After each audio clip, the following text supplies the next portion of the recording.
గత 4 రోజులుగా ఏదైతే ఇది బడ్జెట్ ఉందో ఈ budget publicity peak, performance week.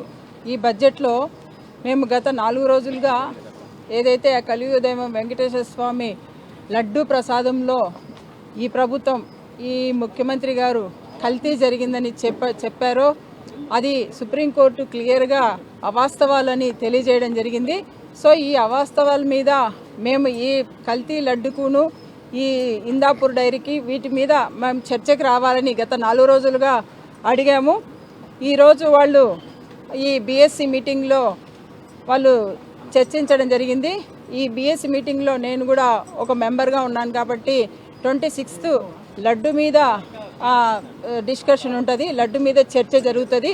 పూర్తిగా ఆ లడ్డు మీద చర్చ జరిగినప్పుడు పూర్తిగా క్లియర్గా కూడా ఎవిడెన్స్తో సహా కూడా మేము ప్రజెంట్ చేసి ఇవన్నీ ఏదైతే ఈ ప్రభుత్వము మా వైఎస్ఆర్ కాంగ్రెస్ పార్టీ మీద అవాస్తవాలు మాట్లాడిందో ఇవి పూర్తిగా అవాస్తవాలని మేము ఖచ్చితంగా ప్రూవ్ చేస్తామని ఈ సందర్భంగా తెలియజేస్తున్నాము. ఈరోజు ఈ బీఎస్సీలో ఏవైతే మేము ఈ కొన్ని సబ్జెక్ట్స్ పెట్టడం జరిగింది. ఫస్ట్ లా అండ్ ఆర్డర్ కానీ, ఆ లా అండ్ ఆర్డరు, అలాగే అగ్రికల్చరు, అలాగే తర్వాత ఇరిగేషను, ఎడ్యుకేషను,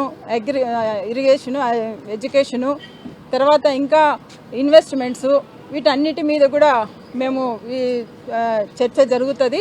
ఎందుకంటే ఒక్కొక్క రోజు ఒక్కొక్క అంశాన్ని ఏదైతే ఈ రాష్ట్రంలో పేద ప్రజలు కానీ రాష్ట్ర ప్రజలందరూ ఏదైతే సమస్యలు ఎదుర్కొంటున్నారో వాటన్నిటి మీద కూడా ఒక్కొక్క రోజుగా ఒక సబ్జెక్టు తీసుకొని ఖచ్చితంగా ఈ ప్రభుత్వాన్ని ప్రజల పక్షాన నిలబడి ఖచ్చితంగా ప్రశ్నిస్తామని తెలియజేస్తూ ప్రజల వైపు ఉండి మా వాయిస్ గట్టిగా వినిపించి ప్రజలకు న్యాయం చేస్తామని ఈ సందర్భంగా తెలియజేస్తున్నాము. మేమైతే ముఖ్యంగా మా వైపు నుంచి మేము తీసుకున్న సబ్జెక్టులు ఫస్ట్ లా అండ్ ఆర్డర్ తీసుకున్నాము, తర్వాత అగ్రికల్చర్ తీసుకున్నాము. ఎందుకంటే ఈరోజు చూస్తున్నాము రైతులు పడే కష్టాలు చాలా ఉన్నాయి. సో అందుకని అగ్రికల్చర్ కూడా తీసుకోవడం జరిగింది. అదేవిధంగా లా ఆర్డర్ ఎలా ఉందో, మన రాష్ట్రంలో లా ఆర్డర్ ఎలా పరిపాలిస్తుందో, ఎలా ఉందో, ఎవరి చేతిలో ఉందో అనేది క్లియర్గా మీ అందరికి కూడా గత కొద్ది రోజుల నుంచి అందరూ చూస్తూనే ఉన్నారు. సో ఈ సబ్జెక్టు కూడా తీసుకోవడం జరిగింది.